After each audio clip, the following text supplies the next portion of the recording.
Here I have DOOGEE S61 Pro, and today I'm going to show you how to set this device up. So first you should select language. I'll just stay with English, then tap start. Then you can insert SIM card, but you can also just skip this step for now and do this later. Then you can connect to the Wi-Fi, but you can also set up device offline and connect later.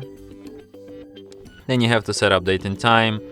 Then you have these Google services which you can turn off if you feel like it. Tap accept. Then you can set up device protection, but you can also skip this step and do this later in settings. And device is all set up. And that's it.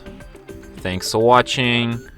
If you find this tutorial useful, don't forget to hit that like button and subscribe to our channel.